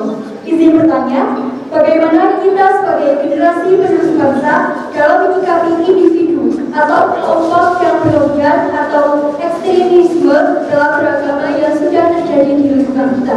Terima kasih. Wassalamualaikum warahmatullahi wabarakatuh. Oh ya, Mas ada ya ini. Assalamualaikum warahmatullahi wabarakatuh. Sebelumnya, perkenalkan, saya Muhammad Silva Maulana, selaku perwakilan dari Ketua Rohis Kabupaten Wonosobo dan SMA Negeri 2 Wonosobo. Untuk pertanyaan saya, Pak, sekarang kan banyak nih kita lihat realitanya terutama di luar Wonosobo, Pak, terkait pelanggaran dari moderasi beragama. Nah, apakah sudah ada nih, Pak, terkait peraturan perundang-undangan atau konstitusi yang mengatur oknum-oknum yang melanggar adanya moderasi beragama tersebut? Terima kasih, Pak. Wassalamualaikum warahmatullahi wabarakatuh. Ya, satu terakhir nanti Pak pakai. Ya, ini ada nggak ini apa semacam sanksinya untuk pelanggar moderasi beragama? Ya, monggo. Sebelumnya terima kasih atas kesempatannya. Assalamualaikum. Salam Om Swastiastu, Namo Buddhaya, salam kebajikan bersama Alhamdulillah Allah dari Prodi Ilmu Politik Unsik dari instansi GMNI Wonosobo. Izin bertanya, bagaimana langkah kita sebagai generasi milenial untuk mengembangkan bangsa yang beragama di masa sekarang di Indonesia dan khususnya di Wonosobo? Terima kasih. Assalamualaikum. Ya, yang terakhir di masih ada Pak Pakeh luas, Pak not least ini Pak saya kualat juga Pak Pakeh ini dari Kemenang. Terima kasih Pak Menteri, terima kasih Pak Lukman. Satu hal saja tentang moderasi beragama dalam hubungannya dengan kearifan budaya lokal. Karena terlihat ini banyak yang pada melakukan bagaimana membangun harmonisasi kehidupan masyarakat dalam penerapan praktek baik beragama, moderasi beragama dengan budaya lokal. Demikian Pak Lukman, saya Muhammad Fakir Husni dari Kementerian Agama Kabupaten Wonosobo. Gendang tepuk, suaranya pun bergema, terdengar indah alunan nadanya. Praktek baik moderasi beragama tercipta bahagia meskipun kita berbeda-beda.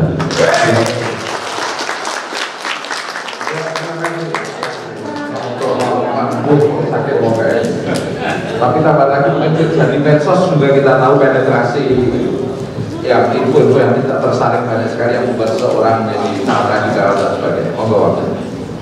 Ya, ini acara kita sampai malam atau sampai subuh? Ini saya mencatat ada 14 minimal dan tidak hanya 14 pertanyaan karena satu orang ada yang 2, ada yang 3 pertanyaan jadi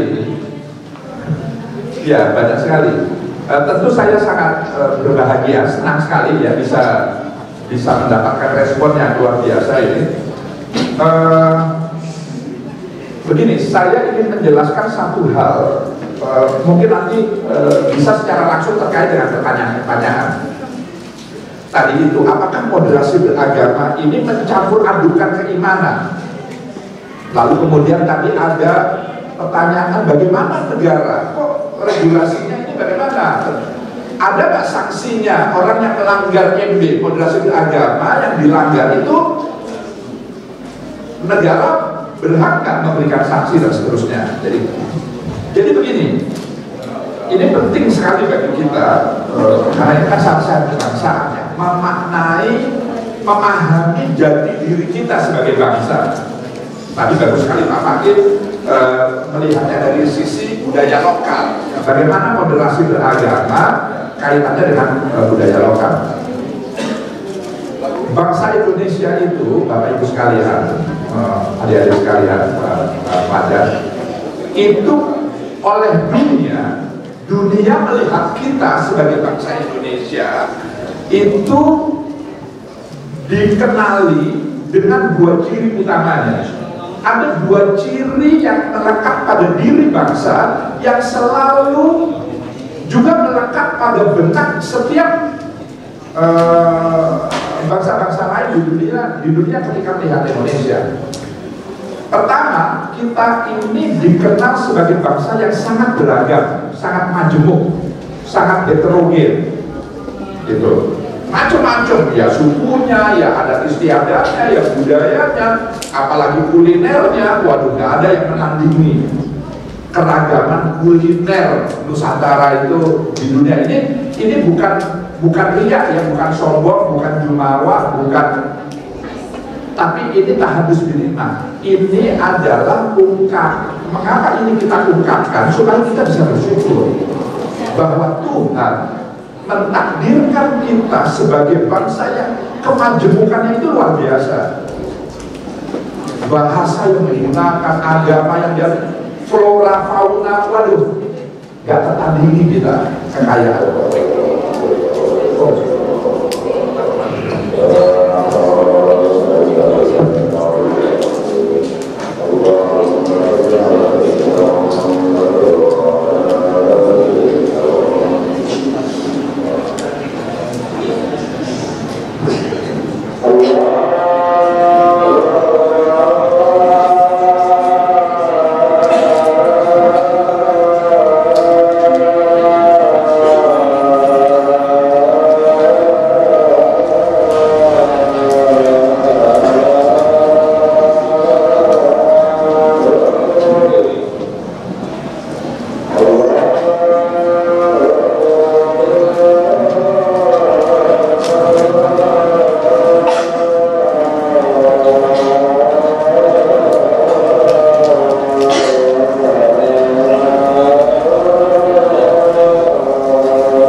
Ya, saya lanjutkan.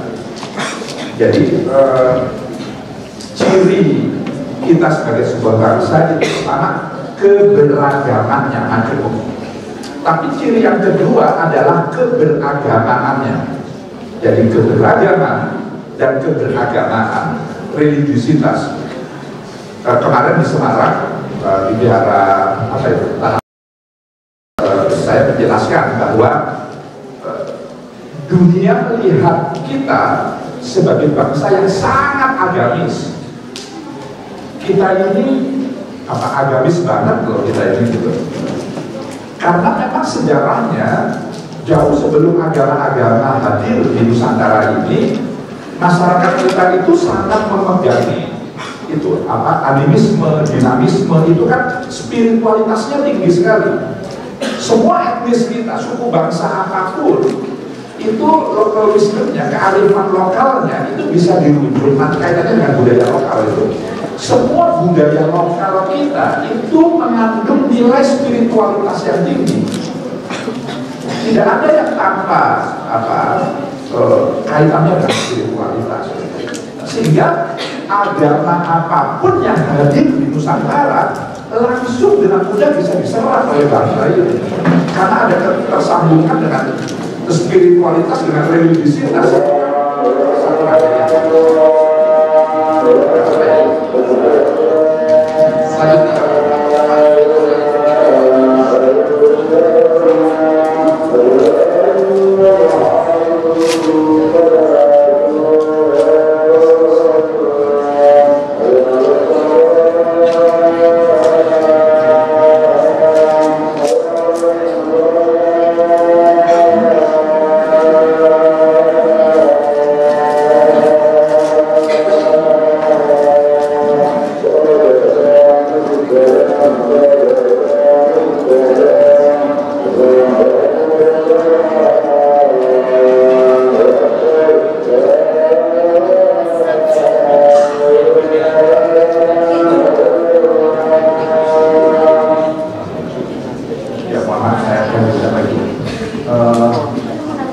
Jadi kita itu agamis sekali. Nah, maka bangsa yang sangat agamis seperti ini, itu nilai-nilai agama menjadi sangat vital. Agama itu sangat vital bagi bangsa ini. Agama tidak hanya menjadi landasan titik pijak setiap kali kita hendak melangkah, itu selalu melandaskan diri pada nilai-nilai agama, tapi juga nilai-nilai agama itu arah orientasi kemana kita hendak menuju. Kita mau apa saja selalu terkait dengan nilai-nilai agama. Mau apa saja gitu. Nah, oleh karenanya, nah itu satu hal. Agama yang sangat vital ini sangat memerlukan budaya. Ini untuk Pak Pakir ya, kaitannya dengan budaya lokal. Karena begini, budaya itu wadah tempat di mana nilai-nilai agama, ajaran-ajaran kebajikan, karena agama itu kan ajaran kebajikan, itu bisa membumi, bisa manifest, bisa mengejawantah, bisa mewujud, bisa terimplementasikan, bisa teraktualisasikan. Kalau tanpa wadah ya nilai-nilai agama itu ya hanya ngawang-ngawang saja, dia hanya melayang-layang saja nilai-nilai kebajikan. Gitu. Untuk dia bisa membumi, dipraktekkan, dia memerlukan wadah. Wadah itu tidak ada lain selain budaya.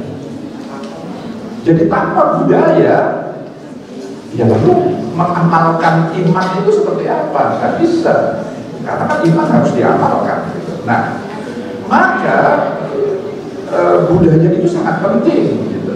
Itulah kenapa budaya itu harus tetap dihargai, dihormati, karena itu wadah tempat ajaran-ajaran agama itu bisa menurun. Itu hubungannya tadi budaya lokal masuk beragama. Nah, oleh karenanya sebagai bangsa ada dua hal yang menjadi modal utama kita sebagai perekat di tengah-tengah keberagaman kita. Kemajuan kita ini kan luar biasa. Yang merekatkan itu apa? Nilai-nilai agama dan budaya. Maka dalam konteks rasa kebangsaan, dua hal ini penting sekali. Nah, nilai-nilai agama yang seperti apa yang menjadi faktor perekat di tengah-tengah kemajemukan? Ini nanti kaitannya dengan politisasi agama nih, identitas, politik identitas dan seterusnya. Pernah dengar istilah jangan bawa-bawa agama ke dalam politik? Pernah dengar itu? Setuju apa enggak dengan itu? Nggak setuju. Jadi harus bawa agama ke politik. Nah, yang benar yang mana itu? Ingat tadi itu. Politik itu apa politik? Politik itu adalah cara upaya ikhtiar kita bersama menata, mengelola kehidupan bersama di tengah-tengah keberagaman. Aspirasi kita ini kan beda-beda. Aspirasi itu keinginan, kehendak, kemauan, mau ini, mau itu, mau ini, bagusnya begini, enggak, bagusnya begini aja. Itu kan macam-macam. Padahal kita harus hidup bersama. Tapi yang bersama ini beragam-ragam maunya. Politik dihadirkan agar kita membangun konsensus, komitmen, kesepakatan, mana yang disepakati, mana yang tidak disepakati, itu disepakati bersama. Itu politik. Maka politik itu selalu berada di ruang publik. Nah, maka saya ingin menjelaskan satu poin, mudah-mudahan waktunya masih cukup. Beragama ini, Bapak sekalian, saudara-saudara sekalian, itu ada dua wilayah yang berbeda, internum dan eksternum. Pernah dengar istilah itu? Wilayah internum dan wilayah eksternum, atau bahasa agamanya imani dan amali. Iman dan amal, dua hal yang dalam agama itu selalu berpasangan, iman dan amal. Iman saja tanpa amal ya nggak sempurna, karena apa yang kita imani ya harus diamalkan. Agama itu laku, agama itu akhlak. Tapi akhlak itu, amal, ya itu harus berdasarkan iman. Jadi itu saling keterkaitan gitu. Nah, beragama itu begitu. Wilayah internum, wilayah imani, itu hanya diri kita sendiri yang ada, tidak ada orang lain. Kewenangan penuh ada pada diri setiap kita. Saya mau beriman atau saya mau tidak beriman, itu sepenuhnya kewenangan saya. Kalau saya memilih iman, beriman kepada siapa? Saya mau menjadi seorang muslim atau menjadi seorang Kristiani, mau menjadi seorang Buddhis, orang itu setiap orang punya wilayah internumnya masing-masing. Kalau saya memilih Islam, saya mau menjadi ahlu sunnah atau mau menjadi syiah, mau menjadi ahmadiyah, mau menjadi itu bilang. Kalau saya menjadi ahli sunnah, apakah ahli sunnah wal jamaah atau ahli sunnah yang jamaahnya kadang-kadang? Itu masing-masing itu. Subuhan saya mau pakai kunut atau nggak pakai kunut, saya mau pakai cingkrang atau nggak pakai, itu pilihan internum masing-masing saya. Liturgi saya di gereja seperti apa, sembahyang saya di pura, di vihara yang kayak apa, itu beda-beda itu mas.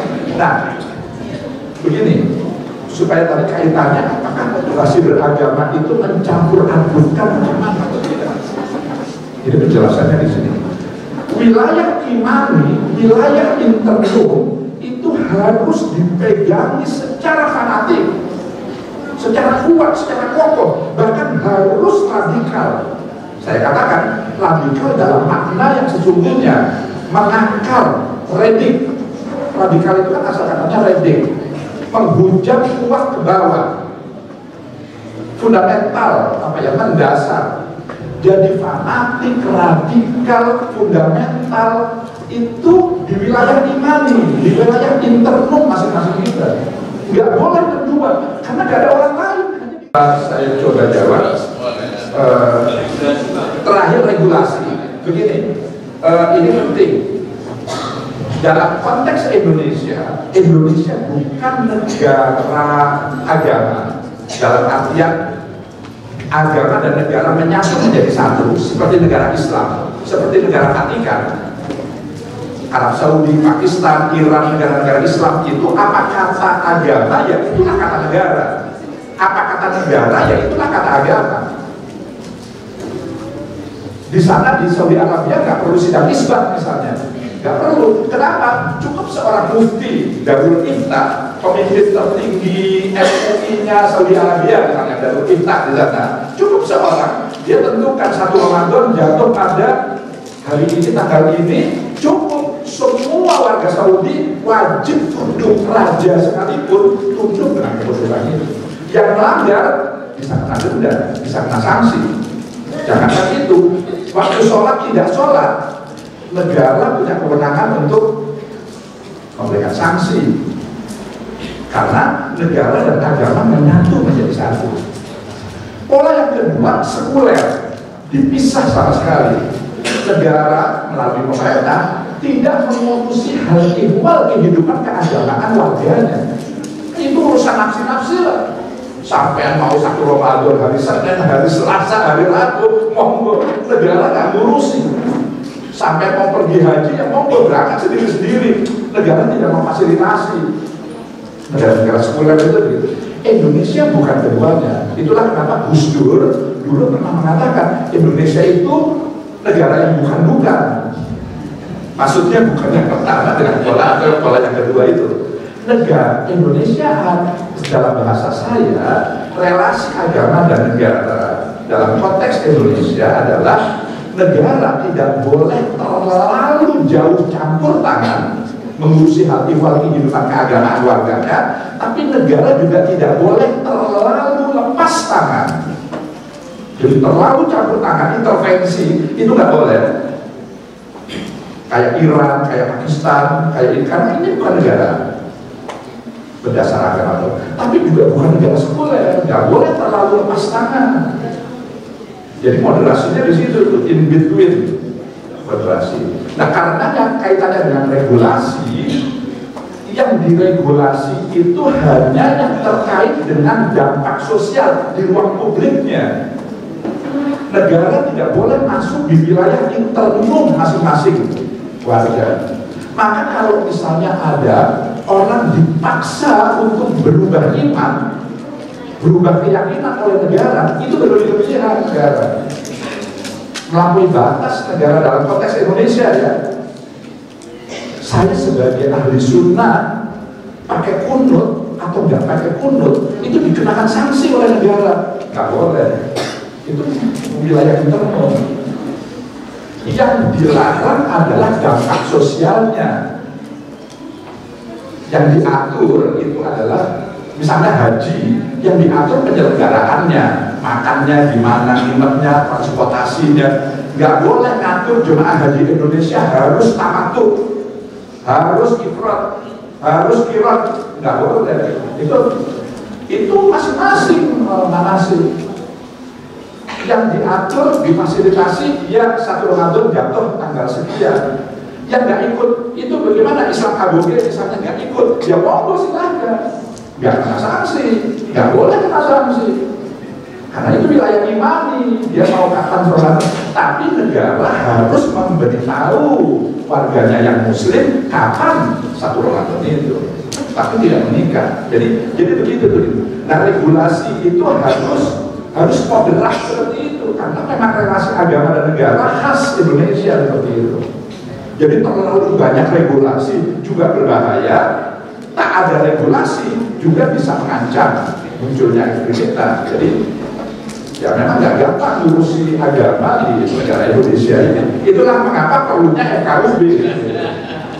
Saya pikir saya harus mengakhiri sampai di sini. Mohon maaf waktunya juga karena sudah melampaui.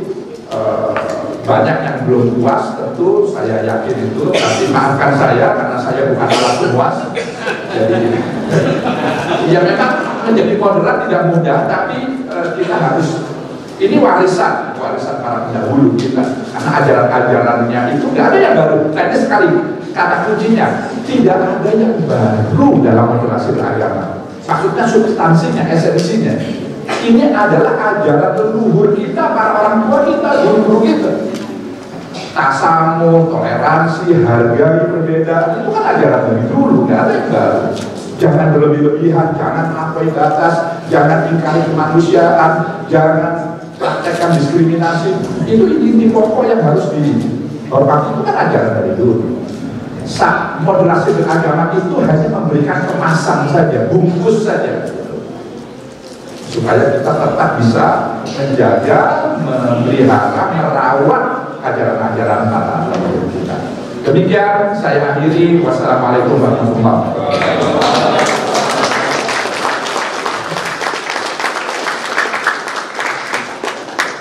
Ya, terima kasih Pak Lukman, luar biasa.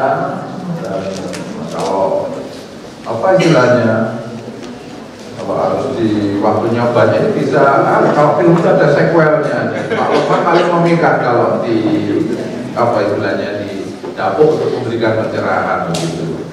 Tetapi tentu resim waktu harus tegas karena nanti ketinggalan pesawat saya yang di Senen Mrene. Besok beliau harus ke Makassar. Soal moderasi juga Pak Lukman. Besok ke Makassar acara moderasi. Yuk, saya ini sekarang jadi pengasok. Pengasok apa? Pengasok moderasi. Pengasok moderasi beragama. Di sela waktu luang beliau motoran pakai Honda Forza keliling-keliling begitu, jadi anak motor begitu.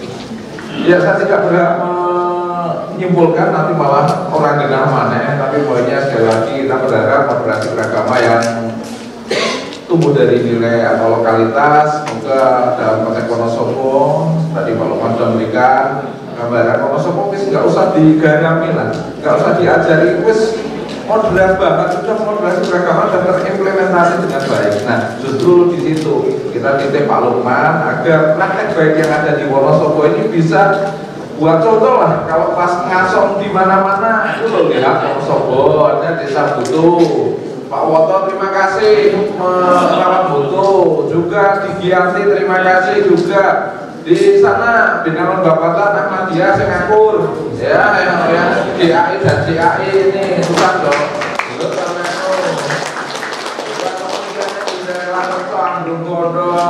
Dan sebagainya juga Sengakur dan sebagainya. Insya Allah tugas Pak Wakil Bupati, Pak Bupati dan dari Kesbangpol ini ramuat gitu. Insya Allah Wonosobo aman. Dan ini yang saya titipkan untuk Pak Lukman. Contoh baik ini di Wonosobo bisa dihalu-halukan, dikabarkan ke tempat lain. Demikian dari awal sampai akhir. Mohon maaf kalau ada kesulitan. Matur nuwun, wabillahi taufiq wal hidayah. Wassalamualaikum warahmatullahi wabarakatuh. Aplaus untuk kita semua.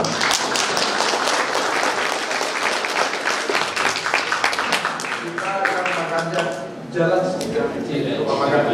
Oh ya. Kita pencerahan padel ini, lupa malah. Ya, monggo. Nah, ini jersey-nya dapat layanan. Pak Wakil Bupati menyerahkan.